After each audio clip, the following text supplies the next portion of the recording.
I think we're live. Hold on. I meant to press the music. Oh, now it's saying all this fucking shit. I'm having a bad day. Where's all the things? All I keep doing is turning the fucking logos on and off. Fucking go.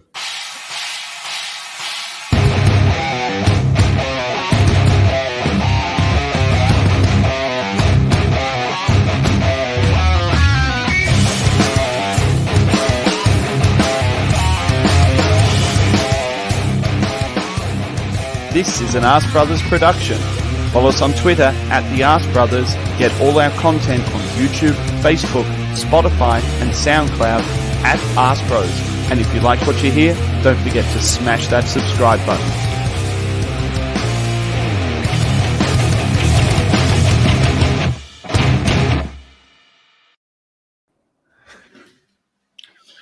Not our best start.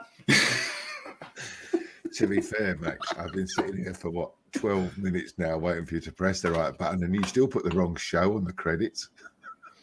This is the OG show now with you and Toby. Well, it's not Thursday, it's not the OG show, and I don't know what I'm doing. Welcome everyone to another episode of Thursday Night Live on a Tuesday morning. Yeah, doesn't make sense. I know. We're not even sure if you're ever going to be able to listen to this because we did record one 2 weeks ago, but something happened and Max pressed the wrong button and we spent an hour of our lives ripping a new one for Max and nobody heard it. Very special. Mike, very special. Mike, thank you for joining us this morning because I don't know if I could put up with an hour of Max in this mood today. Well, it's lucky I'm up, to be fair, because I did the school run. So good morning, champignons. Good morning. And Max, smile. Max, look at me. Look, is everything working? Is it recording? It appears to be working, but now it's telling me that my connection is bad, so I'm trying to fix that as well. So carry on without me for the time being, Darren. That would be lovely. It's not an issue, really, is it? Let's face it. No. We won. We won a game of football. We won. How's it feel, Mike? Yeah, there's a lot of relief there. I'm not gonna, like I say, it's just relief more than anything else. It's about time that we got 3 points. It's about time we're not on the bottom of the league.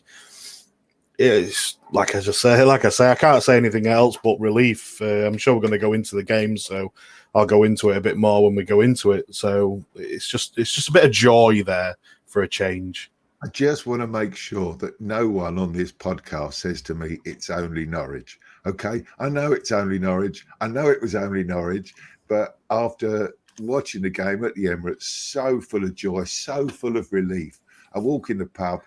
Straight after the game, a pub on the Blackstock Road, the T-Bird, where I drink every time I go to Arsenal, and my mate there, Scott, who I see from time to time, his opening words were, well, it was only Norwich. Why bother going to football? Why spend all your money? Why spend £1,000 on a season ticket? Why take your boy? Why take your son, who I've seen grow up from 5 on his first game to 18 last week, and he still is just as miserable as anything. It's football. We won. Let's enjoy it. We know it's only Norwich, but the week before it was Manchester City. You know, let's balance it out. It's a game of football, and we won one. No, I wasn't going to say it's only Norwich. I'm just, like I said a minute ago, it's just relief. That's all I'm bothered about. It's just the relief of actually finally getting off the bottom of the table. That's all I can think of with this at this moment in time. It's just we're not bottom of the league anymore, so I don't have to get all this shit from all these fans around me because I'm up north. Everyone's either a Liverpool fan or a Man United fan, and all I've had for since the Prem started, since this season started, all I've had is nothing but abuse, and I'm just sad enough. So we're not bottom of the league anymore, so I don't have to have that abuse. And I just get the other abuse. Were you at the Emirates, Mike? Were you? No, I couldn't make it to this one. Do you know what was? I don't know if it came across on the TV, but obviously we just watched Tottenham get absolutely their arses whipped by a Vieira-run Crystal Palace. And I don't know if it came over on the telly, but I reckon for the first 5 minutes of the game, all the fans sang was Vieira's name. And it was a party atmosphere. We'd all turn up, we'd all had a few pints, and we'd watch Spurs get their asses handed to them. Max, that came across on the telly, as well as some other songs as well. So, Max, are you back with us? Somewhat, yeah. Am I okay? Am I coming through loud and clear? Yeah, you're a little blurry, but that's good on a podcast. All right. It might be as it should be pixelated. Let's face it. It might be as good as what I get. If it stays this fucking shit, I'm moving on to a laptop. Now there's a fucking bug in here. I'm not having a good day. But the football was good, boys. The football was very good. I thoroughly enjoyed it. I was just saying, being able to open up your phone and not have a tirade of abuse. I was just saying to Mike about the crowd. There's something. I mean, I know it's early season, but after, I don't know, the last 10 years going to the Emirates, it's been a bit miserable. And the misery has overtaken the positivity, and I understand it. I mean, we've been in this steady decline, but the mood this season has changed. And I understand, I mean, this is only what someone told me, I may be wrong, but there was about 14,000 people didn't renew their season tickets at the Emirates.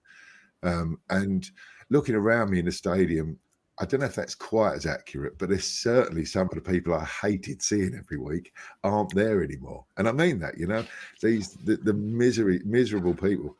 And the atmosphere has changed. If we have actually got a third of our season ticket holders who actually left, and they've been replaced by a new blood who are still excited about going to the Emirates, who are still enjoying themselves. And the atmosphere in the stadium for the two games, including Chelsea, has been outstanding. It's really fun going to football again. Real fun. The miserable bastards have gone. Well, I know a lot of, I say a lot, I've seen a lot of people throughout my social media world that have actually put theirs on hold again this year, or, I can't remember what I can't remember the full exact term for it. So, yeah, a lot of people have done that as well. Yeah, they're allowed to take a season ticket holiday, weren't they? That's it, yeah. With COVID about. And I'm sure there are other reasons why people didn't renew their memberships, both financial, lockdown, people not wanting to get vaxxed up to come in. I'm sure there's a lot of reasons. But one thing that at least is starting to become true of our football club is it seems like there are less hangers-on than what there were, as in those Arsenal fans who were only Arsenal fans because they loved Thierry Henry, or only Arsenal fans because they thought that we were a big club. So there's an exodus at the moment. Yeah, glory hunting plastic fans, as I call them. Yeah, glory hunting plastic fans. They've gone. Not all Chelsea of them, fans. but they've gone. It was also, I mean, you got to remember with COVID, a lot of the old people like me have died and moved on. So it's there's been a natural regeneration there. I feel like I've been watching an episode of Doctor Who, and we've got a new doctor in now. It's kind of exciting. It's a really, really, really good day. I mean, maybe because I had about 6 or 7 pints before I went to the game, always makes me feel a little bit joyous when I get there. But it was just such a lovely, lovely atmosphere. It was hot. It felt like the first game of the season. And I wish it had been. Anyway, look, let's talk about it. We don't do on this podcast, we never do team selections, but the thing that was sort of outstanding for me is he put Aaron Ramsdale in goal. What did you make of that decision? Anyone, Mike? Yeah, I went with it. He needs game time in some respects, and he didn't do much wrong at West Brom when he was there. I understand probably why he didn't play against Man City, because new keeper in a new team, going to Man City, it wouldn't have helped his confidence whatsoever. I think that would have been really rough on a new player in the team. With going to at home to Norwich, first home game of the season, if you're going to put your all in, I think that it's that game to put your all in. He didn't overly have much to do. But what he did do was really good. So it's nice to see him get that. And I think it's just going to build on his confidence as well. I just thought it was a statement. I mean, we've never had, or not in recent years, we've had a second choice goalkeeper that's just been picked. I mean, he's been at the club, 2-3 weeks, and suddenly he was first choice in a Premier League game. To me, I think you're probably looking a bit too much into it. I think it's more of a confidence builder as well. Leno hasn't been great over the last few games. After Man City, that's going to take its toll on anyone. A massive 5-0 drumming.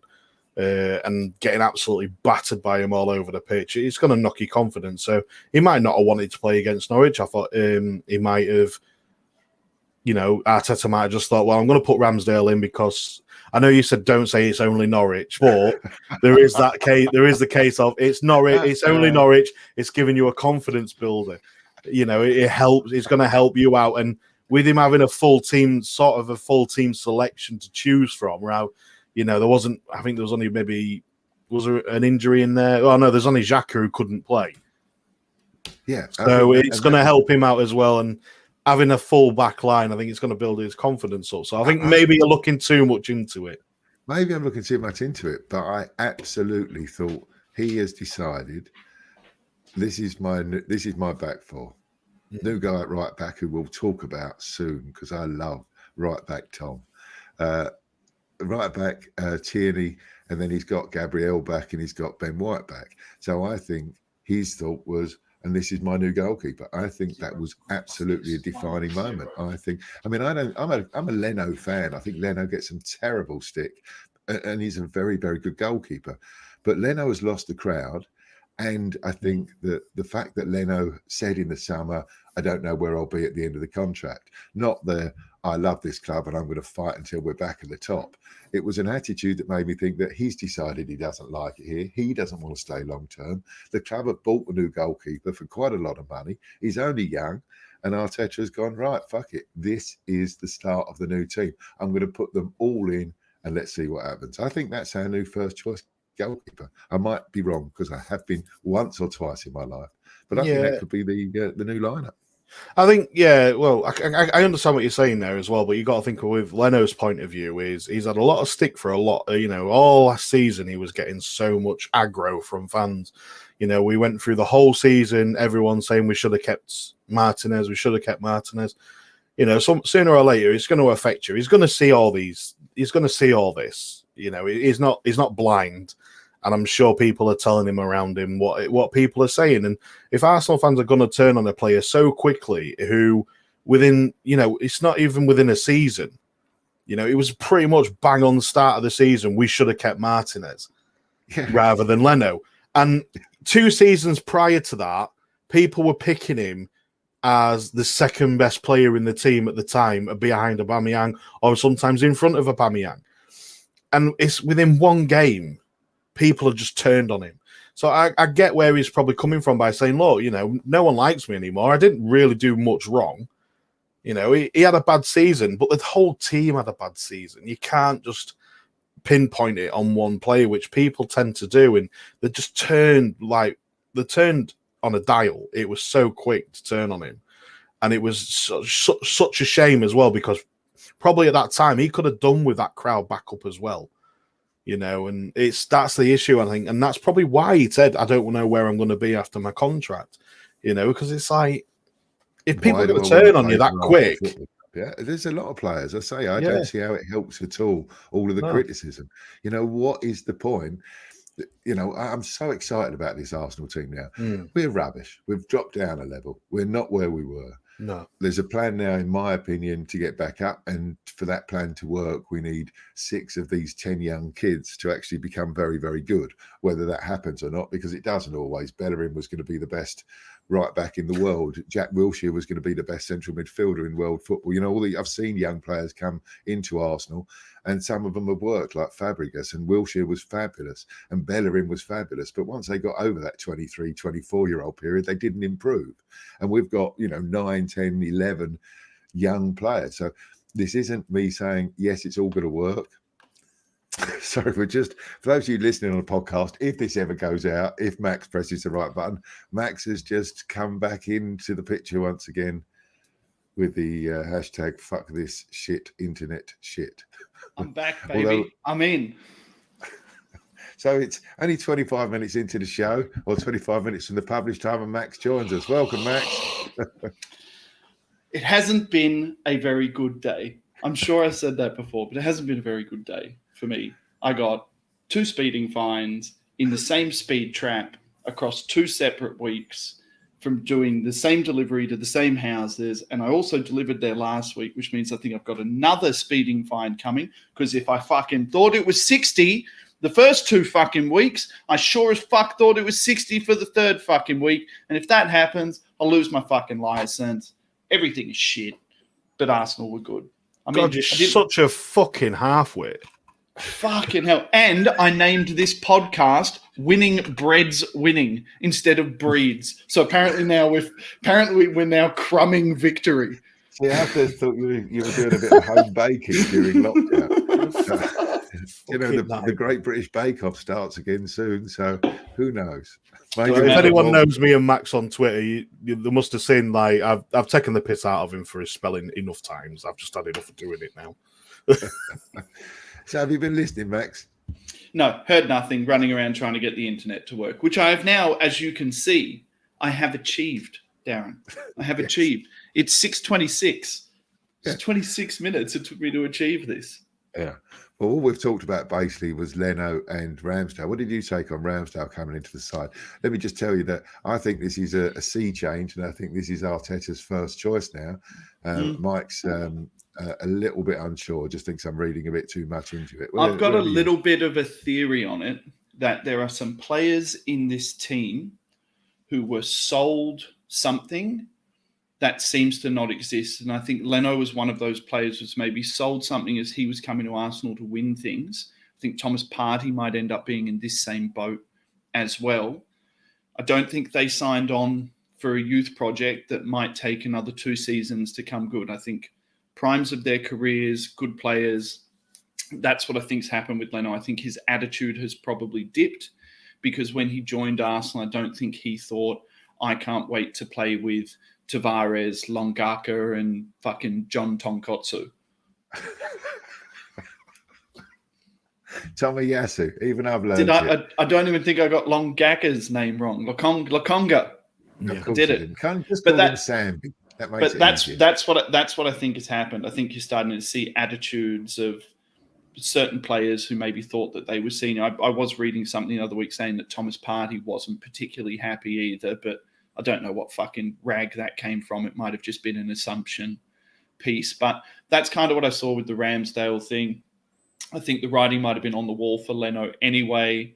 And I thought, I mean, he wasn't really, really heavily tested, but I felt secure. He wasn't tested at all. Come on. He didn't have a save to make, I don't think, in the game, did he? Yeah, but he also didn't. I mean, that's not criticism. That is not a criticism. It was just except for he had a couple of saves, but there wasn't really test worthy. It was more. I just mean I wasn't shitting myself, Mike. I wasn't shitting myself like I was shitting myself when fucking Runnison went into goal.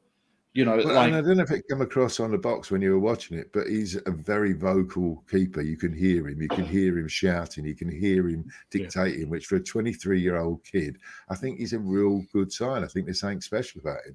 Doesn't mean he's good. I yell at heaps of people on the football pitch. We've got lots of people criticising the signing. Yeah, I do too. When we signed, and I'm not on the pitch half the time. When we signed Aaron Ramsdale, he got loads of shit on social media before, just for signing. We should have kept Martinez, spending 20-odd million pound on a second-choice goalkeeper. And yet, did you see his press that he did with Arsenal when he joined the club? He's got a smile as wide as mine. Yeah, he looks like he's a positive, happy kid, and I'm so pleased that. Did he bring his granddad's or his dad's ashes or something like? I think it was his granddad's ashes to the actual press conference, didn't he? Because he was that proud of signing for Arsenal. Yeah. It's something like that. It's like, all right, you got to give him some sort of credit for that. You've gone all out there, haven't you? If you're bringing your granddad's ashes. I saw a lot of people online talking about the fact, he's been relegated, 3 times, whatever it is, with 3 different clubs. But a keeper is really at the whim of the team in front of him. Ultimately, if you're in a relegation team, I don't think a keeper has ever been the player that's kept someone up. It's always goals that keep you up. It's rarely the guy between the sticks. So, like we spoke about last week, Darren. Well, that doesn't matter. Last week didn't exist. Nobody heard us last week. All of these. I guess all of these signings, we recognize that they're time-based signings now, and we are going to see how they play out, and we won't know their value today because, as you said last week, Darren, in your infinite wisdom, these signings weren't made for today. These signings were made for 12 months' time, and these signings were made for when we bring other players in on top of them. But I thought he looked secure. I thought he looked quite good in his own box. I thought, as in commanding in his own box. I think it's been a long time since we had a big physical keeper, and he looked like a big lump to me as well. And I've always got a soft spot for a bigger style keeper, not a 2-foot Mexican Espina style keeper. But other than that, all good.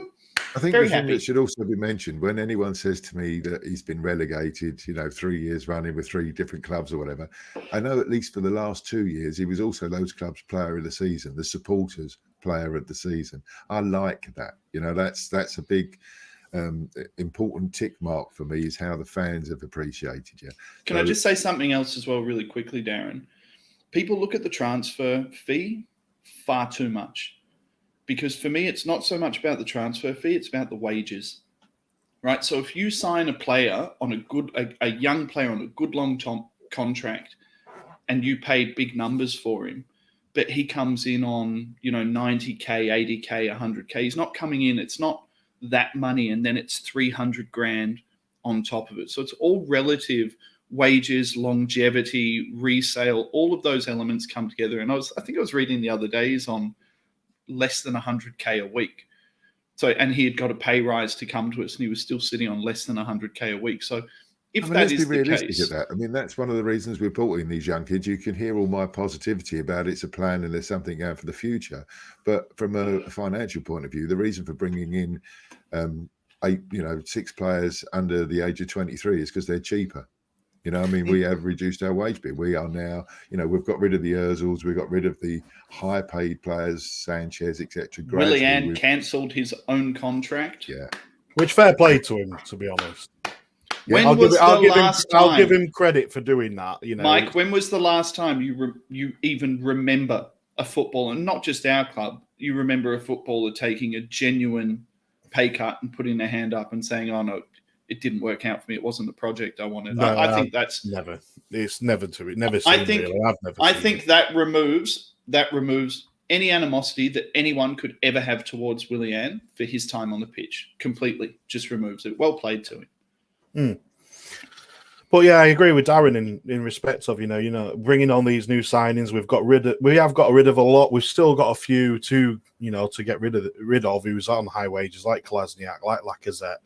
These players that are on big wages who aren't really doing much for the club, but it's stepping in the right direction for that, because bringing in these young lads like Ramsdale, Tiramisu, Lokonga, we have got all these players. Yeah, okay, they may have charged a little bit more in the transfer budget, but they're on less than 100K a week, which is good for business, really.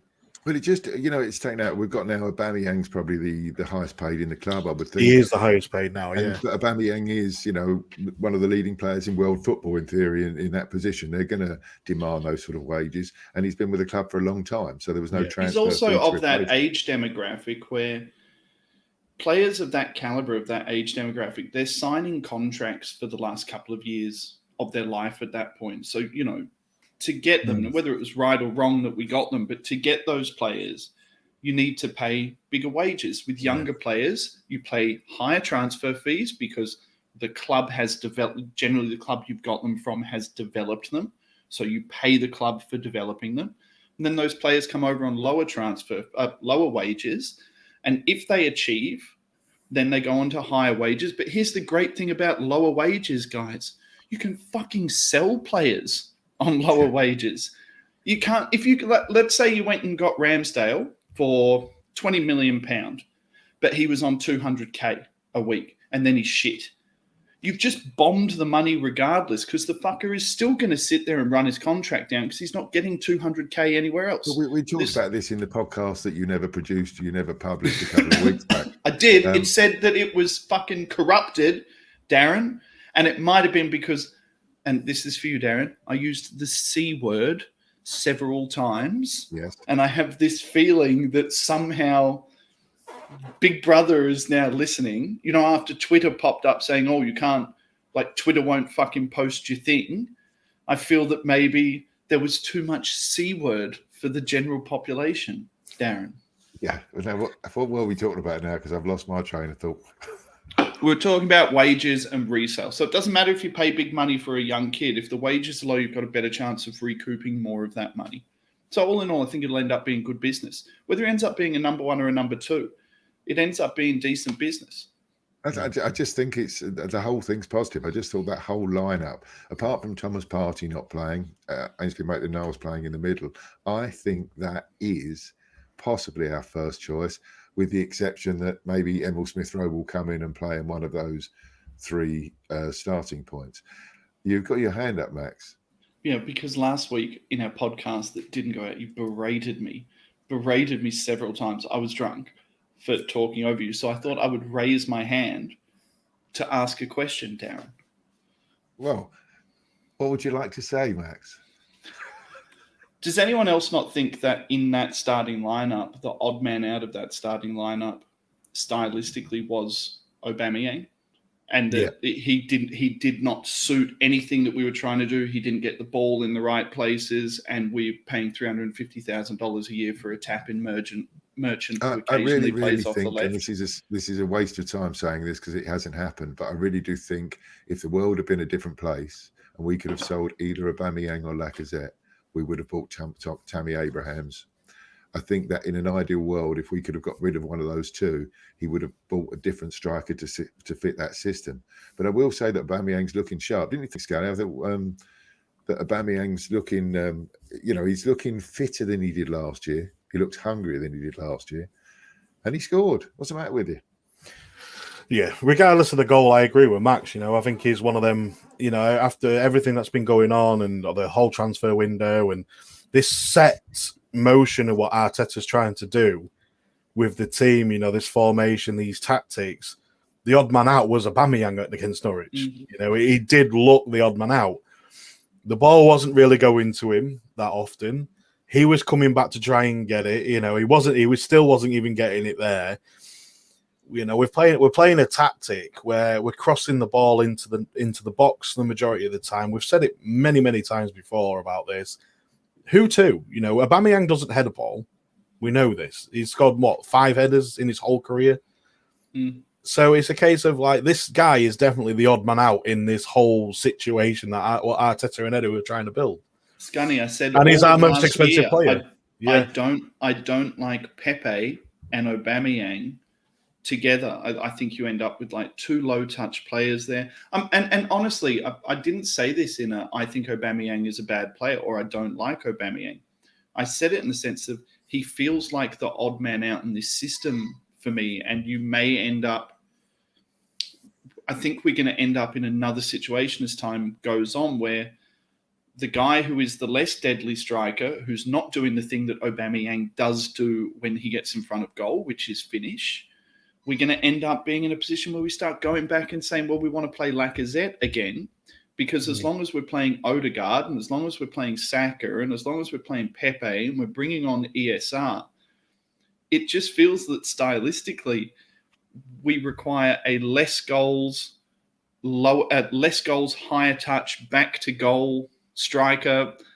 What have you put up? I'm just showing you something there. This is listening to all this negativity on Saturday morning. It's not Aubameyang it's being constructive criticism. Can I just Negativity, ask me what I was showing you on the screen? I was just showing the bet I had on Saturday morning that Aubameyang would win the Golden Boot. Bollocks! A terrible bet. I hope that you have enough money, Darren, to just frivolously just throw for. I hope fucking decorating or whatever it is you're doing with your life now is I was having doing a bet on Saturday morning, and I looked at the Golden Boot, and of course, there's some stiff competition out there. There's that pensioner Ronaldo who's gone to Tottenham. There's Lukaku, who's a bit of a weakling, who's probably going to be injury prone. There's a few players out there that might Mohamed Salah, who's going to disappear to the Afro Nations Cup and not come back again. You know, there's some competition, but I just looked at the prices. Aubameyang's won the Golden Boot 2 out of the last 4 years, or shared it on one occasion, one at another. He's 40-1 to win the Golden Boot. When this team kicks in and we start scoring goals again, he's going to be the main man because we haven't got anybody else. He's going to be there this year. He's going to play every game. While we're on the negative train, because, you know, we've got Darren on the ropes here, but while we're on the negative train, is anyone else starting to get the feeling that in the final third, Tierney is very, very slightly overrated for his production in the final third, and that he's now so advanced all of the time? He doesn't seem like he's responsible for smashing those balls into Aubameyang that he's never going to get to. I thought this was one of KT's worst performances for Arsenal that I've seen him have. I think the thing is, this is what I've been thinking about. Well, this is what I've been saying, and I've put out many a times about with Kieran Tierney in a minute. He's been told to do a job that it's never going to work with Aubameyang at front. Mm. You know, he's been told to hammer it up the field, cross it into the box. To who? Every time, to who? You know, it's a nightmare, absolute nightmare. And, you know, I like Kieran Tierney. I think he's a hell of a player, and I think he's going to be a great player for us. I love great him. player for us at some point. I'm just talking about his production. Yeah, I just think he's been told to do a job that isn't going to work in this team. Right at this moment in time, it will not work. You know, he's got no one to cross it into the box to. When he does cut in and put it low, there's no one running in. You know, you've got Aubameyang who's furthest forward. Normally, we would have someone running in, like, for instance, if you went back a couple of years, you'd have Ramsey running into the box. We haven't got that yet with ESR and Ødegaard because I think they're still learning to push forward. You don't see it half as much as what really we should. And I think that's the issue with Tierney at the minute, and this is why he's probably not looking as great as what he should be. It's getting exposed as well, though, Mike. Yeah. And we've found this over and over again now. He's getting exposed. He's pulling out of his position. I understand the whole preface that we kind of, when we're in attack, we're in a back three, and when we're in defense, we're in a back four. I understand that. Tonkotsu pulls in all of that shit.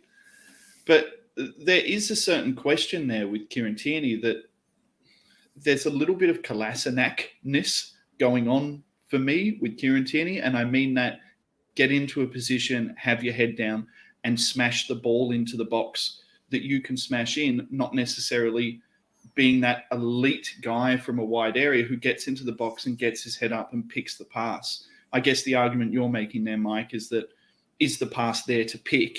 Do we have bodies flooding into the box? Listening to you two, it's sort of like, for the first time this season, for the first time in ages, we saw Arteta's first team, almost. You know, I mean, this is, you think of it another way. He's got 1,000-piece jigsaw puzzle when he joined Arsenal. He's got 1,000-piece jigsaw puzzle, and there's a few pieces missing. And what somebody's done, or what he's done, is he's got his own jigsaw puzzle and he's poured it on the top. And now he's got 2,000 pieces. And slowly, he's got to weed out the bad bits, and he's got to find the right bits for this puzzle. So, you know, we all love Kieran Tierney because of his effort and his commitment, because that was what was missing from his old jigsaw puzzle. There wasn't any effort. It was a tired-looking Arsenal full of overpaid superstars who didn't really want to be there. You know, we changed our manager from the failings at the end of Wenger to an Emery that the crowd and the club didn't get on with, and now we've got Mikel Arteta. So gradually he is weeding out those old pieces of the puzzle and he's putting in these new pieces of the puzzle. Well, maybe now, you know, maybe he would have liked to have got a Tammy Abrahams or somebody who would have suited this style better, but he hasn't. And whether Arteta is good enough now to be able to work out how to fit those pieces together to get Tierney working, we'll see. But this was the first time we did see it. This is, I heard you say there, Max, Ødegaard and Smith Rowe didn't, you know, run into those spaces. Well, maybe because this is the first time they've really played in those positions. And when Emil Smith Rowe came on, he absolutely did. He was the best player on the pitch by a mile when he came on. For 20 minutes, he just stretched the game. And because of his positioning and because of his running and because of his intelligent running, I thought that we did start to look like we were going to stretch the game. You're right. When those crosses go into a densely packed box, which you're going to get a lot of the times when teams sit back and defend against us, great. But I think Tierney's part of this plan where we play fast counter-attacking football. I think, I think you're going a bit early saying it's not going to work. Yeah, but to go into this counter-attacking football when you say that, I thought this as well. But when we was watching against Norwich, did you not feel that we wasn't pushing quick enough to use that counter-attacking? Absolutely. There was no Remember way. What I was saying about Aubameyang, Mike? Aubameyang wants that fast early ball and he doesn't get it. So if that was the plan to stretch them out and to draw them out, then we're still incredibly ponderous in midfield and play too many short balls. I thought Lokonga actually trying to ping balls in and out wide, and Ainsley Maitland-Niles was very rocks and diamonds, but he had about a 20-minute period where he got his head up and he looked a little bit more energetic and he was slinging balls out early and wide. I thought we looked good. I mean, the biggest positives that I can pull out of that game is that was the most athletic 11 I've seen us put out for a long time, is in physical runners. Everyone who was on the pitch was a runner. And I thought that was something really, really lovely to see. I thought the guys at the back passed out really well. Thought Lokonga played really well. I thought Pepe was a goal away from having one of his best games for Arsenal and making me eat all of my words about him being crap. He's always like one touch or one piece away from being amazing. But the tweet that I put up, Darren, said, not a very cohesive performance, but a huge amount of individual performances to get excited about. So like you say, going back to your puzzle pieces, it felt like there were a lot of pieces of the puzzle, but Arteta hasn't quite brought the picture together. But I think that's something to get excited about. Because Absolutely. if you start off with individual pieces... Like I'm defending Arsenal. We had the most shots we've had in any game since Arteta joined. I know that isn't always a great line. You can always just smash balls in from 40 yards and get nowhere. But the fact we created more chances than we have done for a couple of years. And that was the first time we had that young team together. You touched on a really good point.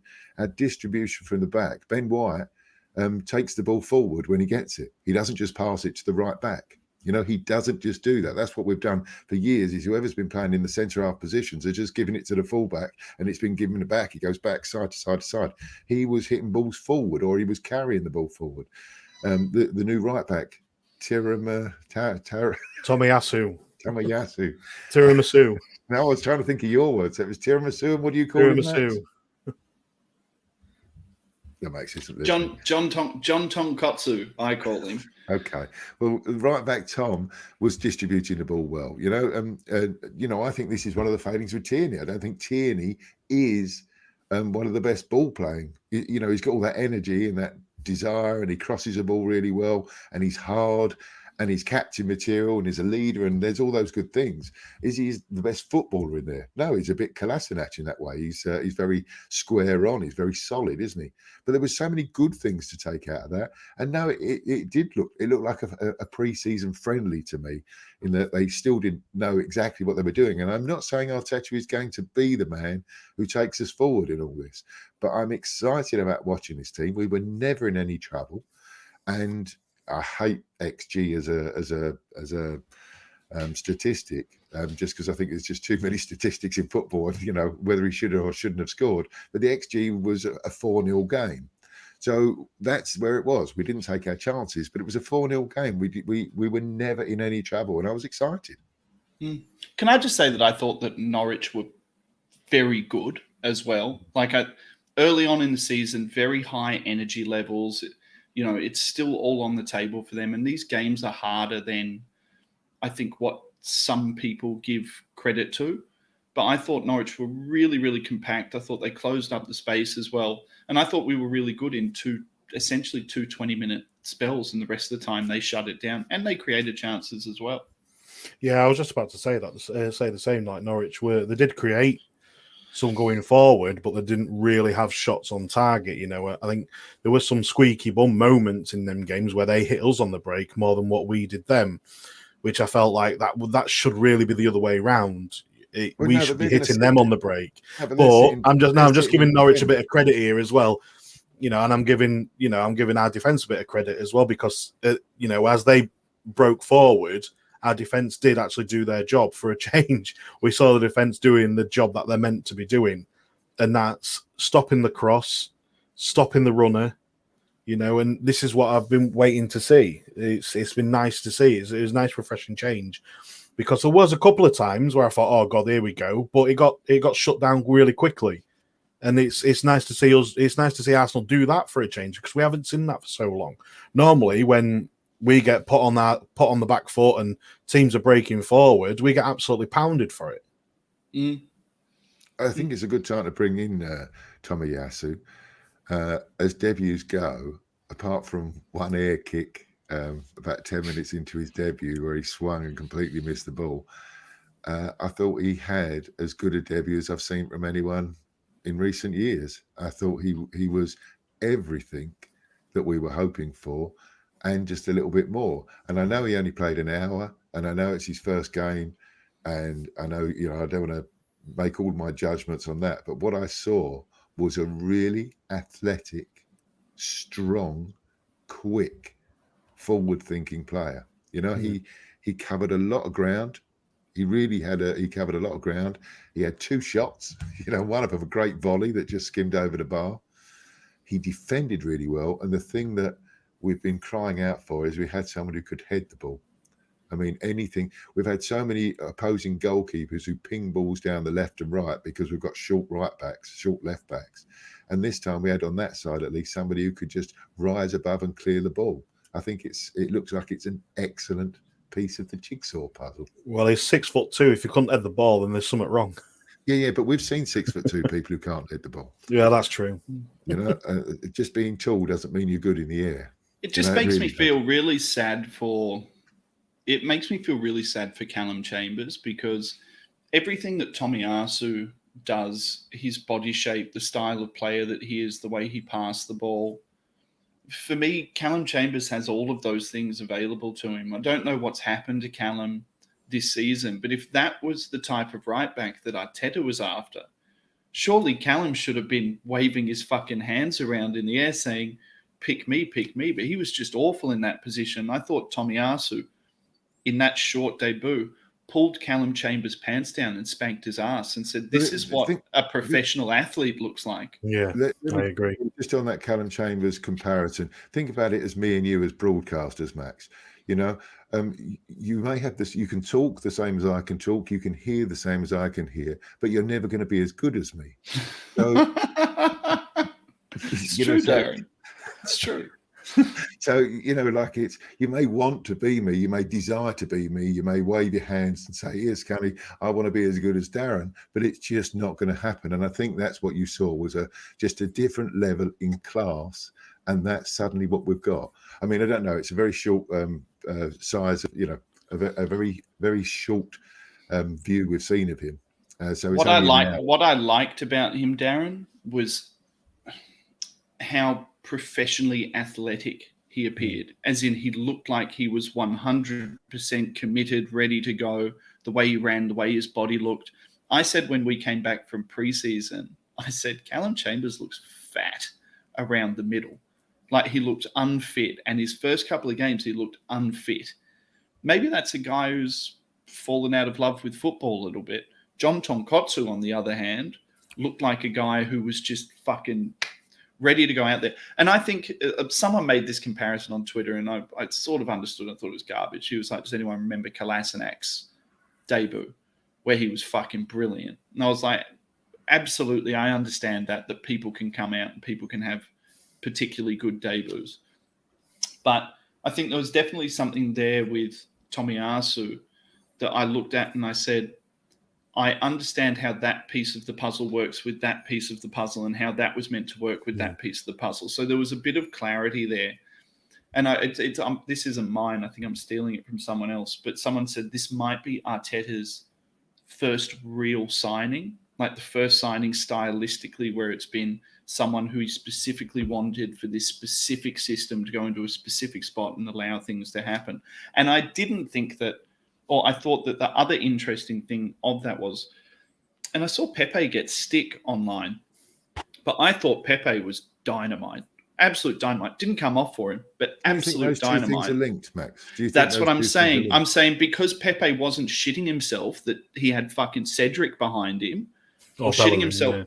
Yeah, or Bellerin behind him, Bellerin pulling into midfield, or Cedric fucking going past him at wing. I thought it meant that Pepe could just do Pepe things. Well, that was the thing, isn't it? Because it was against Norwich, and if we're playing somebody who's going to, playing against a Liverpool where they play with really good fullbacks, you're going to expect Pepe to have to put a shift in, or maybe sit out that game. Maybe sit out that game. Maybe in that case you do what Arteta did last year and you stick ESR onto the right wing, exactly, because know the fucker's going to run his socks off. And that people keep talking about this first 11, Darren, and it's driving me fucking nuts online. People want this first 11, they want the same first 11 every week, and they want a back four every week. Fuck that. It's not modern football. If it requires a back three to match up to them, I want to play a back three. If it requires a Pepe in an overly structured team like Norwich, where you knew they were going to sit deep and you needed one fucking guy to drive their fullback back, then you play Pepe. I'm so sick of this idea that we need this first 11. If we're going to be a top-class team, we need 16 players who are interchangeable, who can fill gaps, and different squad filler players. Your El Nenis, they still have a job, a role in a team coming off a bench to see a game out. I thought AMN being able to start in midfield and then come over to right back was important as well. I understand the need to have consistency, but I don't understand the argument for people that they just want to see the same fucking 11 players go out regardless of the opposition, because those same people were saying Wenger out, and that's what they got pissed off about Wenger for. What's your take on that, Mike? Yeah, I do somewhat agree. You do need interchangeable players, definitely, because sooner or later someone's going to have an injury or a knock or something else, and you're going to need that person to slot straight in and be part. That swap a puzzle piece, isn't it? Like we've been saying, that puzzle piece has got to fit in exactly the same puzzle piece as that one, so it's got to interchange, it's got to lock. But I also feel like not necessarily for starting 11 week in, week out, but I'd like to see some sort of consistency with the back four. I want to see that back four be a unit and work as one. Yes, we're going to need that interchangeable part every now and again, but we're still going to need that solidness and the consistency and the gelness, so they can connect together. They know exactly what they're doing week in, week out. They can move as one for offside traps and whatever else. That's what I feel we need to see. Yeah, I'm that more back down four. The rest of it doesn't really bother me so much. It's just that back four. I think we've changed so much personnel through so many things, whether it be transfers, injuries, illness, COVID. We haven't had a set thing. So Max, and I sort of go slightly the other way. I could name, bar one player, my preferred starting 11. I haven't been able to do that for a long time. There's lots of players in there when you try and work out an Arsenal 11, you think, Xhaka, don't really like him, but yeah, he'll play. Chambers at right back, Bellerin at right back, yeah, they're okay. Centre halves, not too sure. Now, that was the team, apart from Partey coming in, and we've got one spare in the attackers, Emil Smith-Rowe. That was, with Partey in for Ainsley Maitland-Niles, that is what I would consider to be my preferred first 11, with Smith-Rowe being able to come in for one of those three attacking players. I'm looking forward to seeing that team play 5 or 6 times, so we get to see this style that everyone's craving for. We keep asking what is Arteta trying to do? Well, now this is, I think, his first 11 pretty much. Let's see what he can do. Let's try and be consistent. I don't think there's anything wrong with having a preferred 11. I just don't like this idea that people don't want to see any interchangeability, because I'll tell you what, Thomas Partey is not going to fucking play more than 10 games without getting an injury. We've already seen that. We already know that he's a soft tissue player. You're going to have ESR and Odegaard interchanging across the season. You're going to have Saka and Pepe interchanging across the season. The only place I really want to see consistency is in the back four or back five. So whether we're going to play a back four or a back five, I want to see the same back four where possible when we can play a back four. And if that means building a relationship between Tonkotsu, Gabriel, Ben White, and Tierney, or if that's not if that's not the idea going forward, that we change that up and maybe Ainsley Maitland-Niles goes into that right wing back position. Isn't that Arteta's puzzle? Isn't that what his new puzzle looks like? Because he's got two players. Listen, let me finish, please.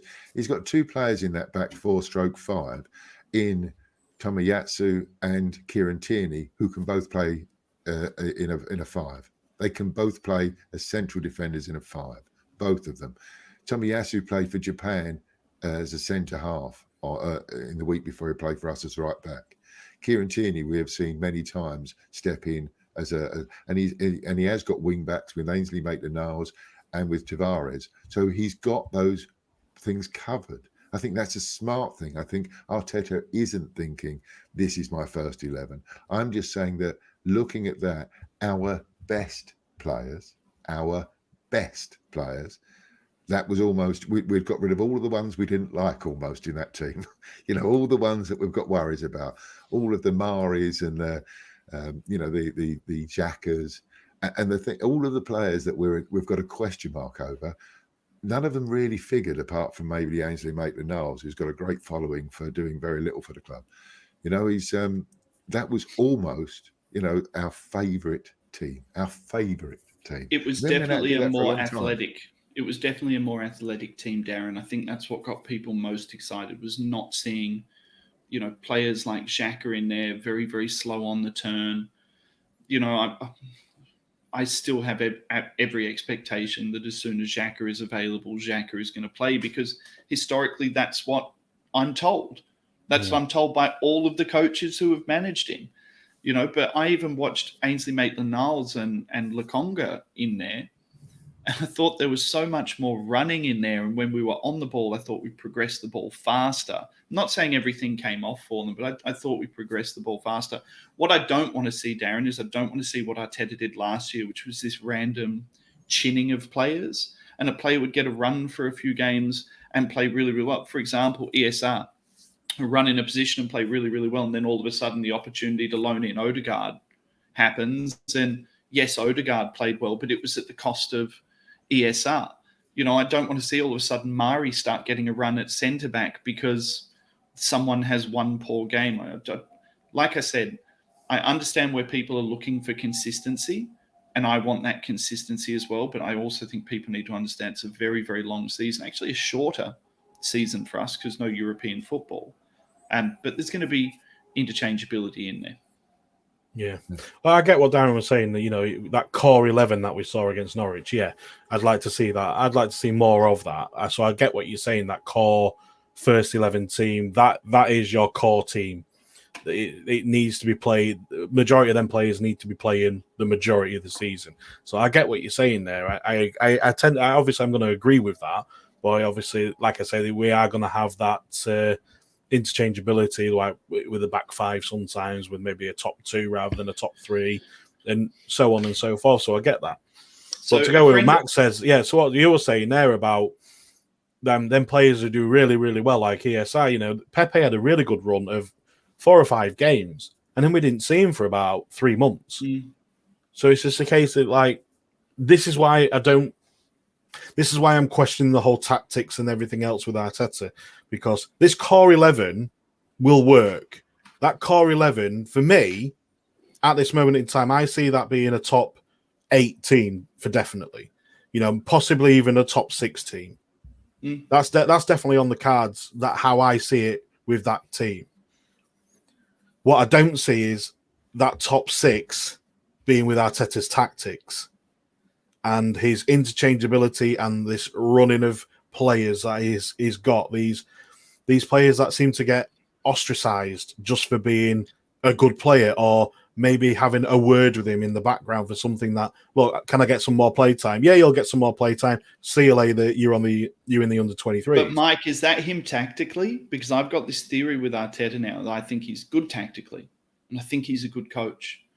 I don't think he's an amazing man manager. Well, yeah, that's that thing in every single career you get better at the longer you do it. You get better at kind of rubbing balls at the right time in the right way and making people feel welcome.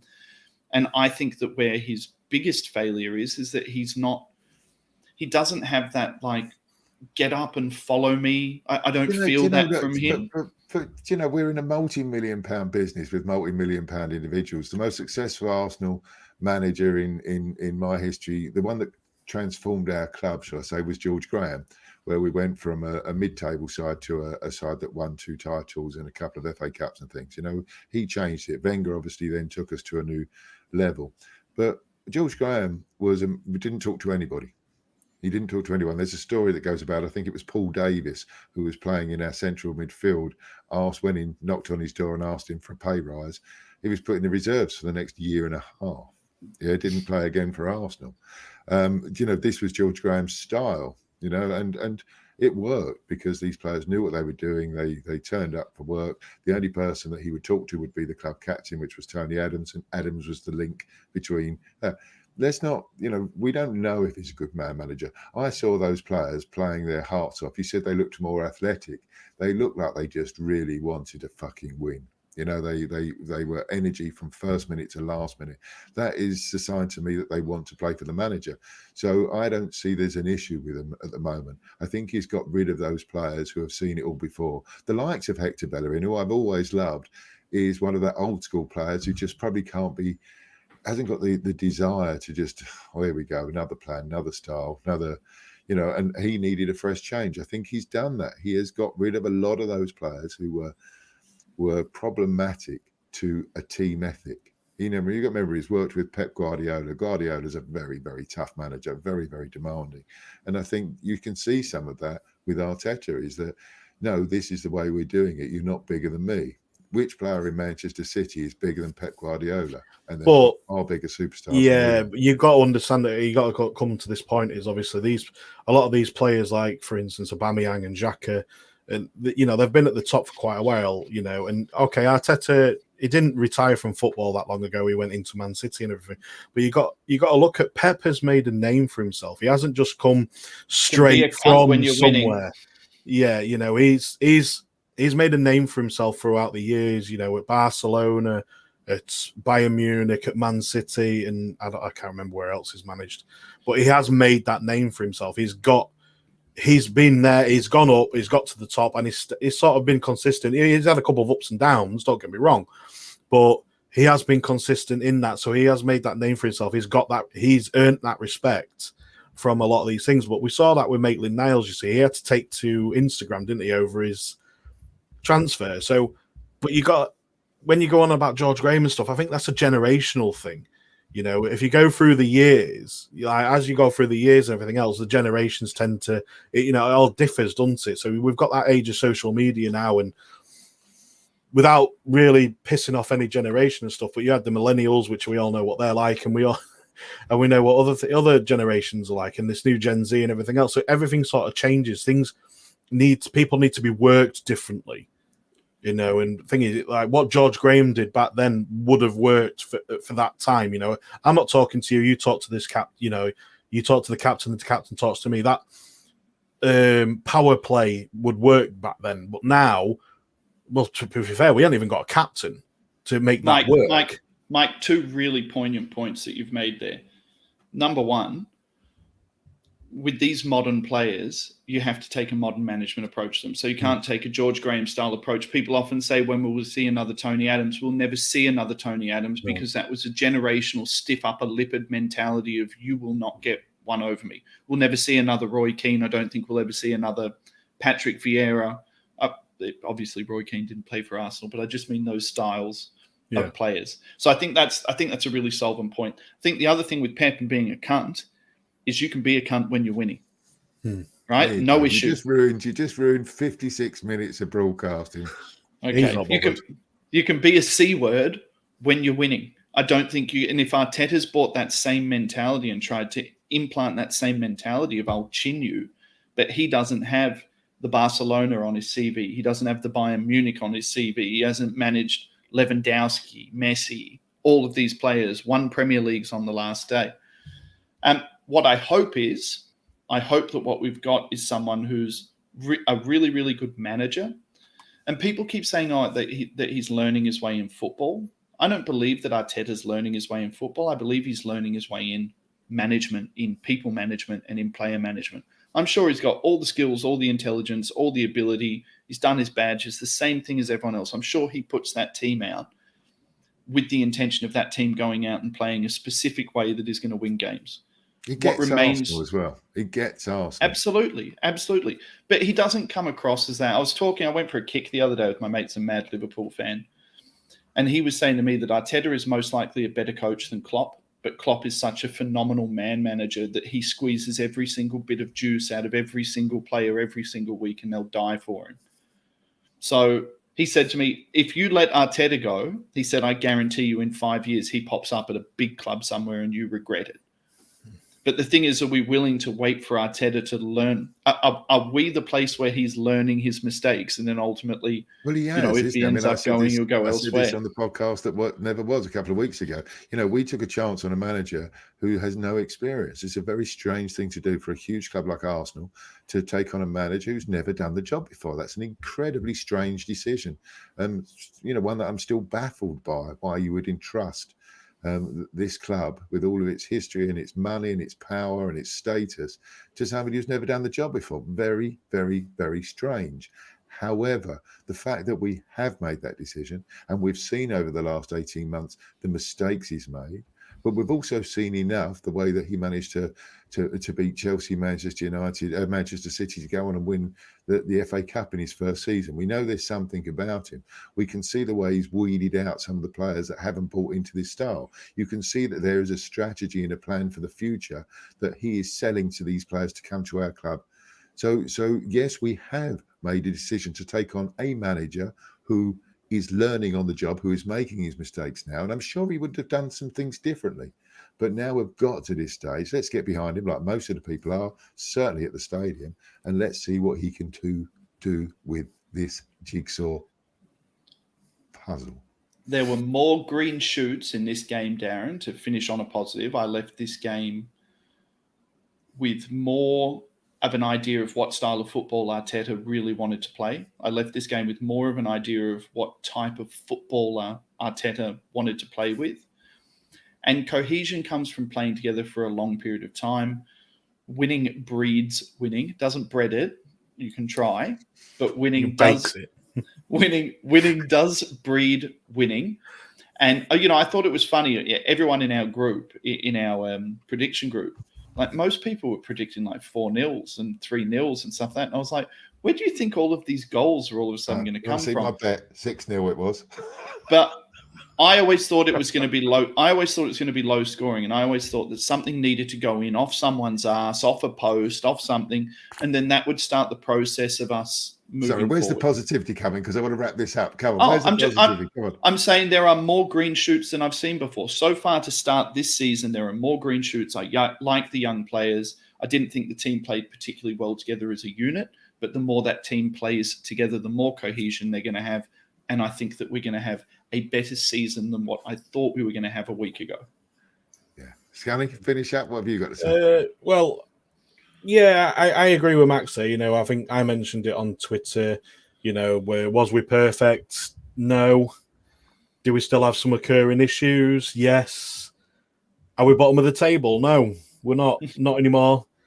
And has Arteta lived to fight another day? Yeah, he has. So, there's positives there. Of course, there's positives. It's constructive positivism from me at the moment. Not going to suck his dick, Scunny. No, but I will give him a cheeky yet. hand job. Cheeky hand job around the side of the bus station. You're on, Mikel. You fucking deserve it. No. He gets one PP touch. That's it. One PP touch. That's it. That's all he's earned so far. One PP touch. By the end of the year, Scunny, I want to fuck him. I want him to make me want to fuck him. Well, some of us have got to go to work. Some of us I feel that I sense just a tiny weeny bit of positivity in both of you, which cheers me up no end. It's relief more than anything else. I think. Relief was the overriding emotion leaving the stadium on Saturday afternoon, and it was so lovely having a 3:00 Saturday afternoon kickoff. I've got to say, it was kind of nice. It felt like old school football. Look, let's call it a day there. I've got to go. I've got to do some things. Thanks everyone for listening. We might be. You may never hear this because I've got no idea whether Matt can press the right button or not. That's why I'm going to cut it short now, just in case, especially with his swearing at the end means it might not go out once more. Anyway, it will go out, Darren. I believe it will go out. I believe that we'll be back again next week, Darren. On what day we'll be back, we don't know, because this is Thursday Night Live on whatever day we decide we want it to be. And don't get confused if the intro music doesn't match the outro music. So there was buttons and things going on. But we'll see you next week here on the ArseBros. Just press one of those buttons.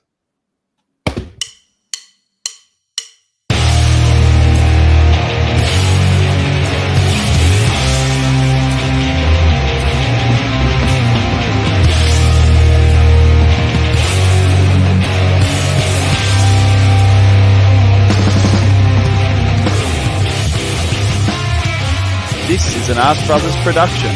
Follow us on Twitter at the ArseBros. Get all our content on YouTube, Facebook, Spotify, and SoundCloud at ArseBros. And if you like what you hear, don't forget to smash that subscribe button.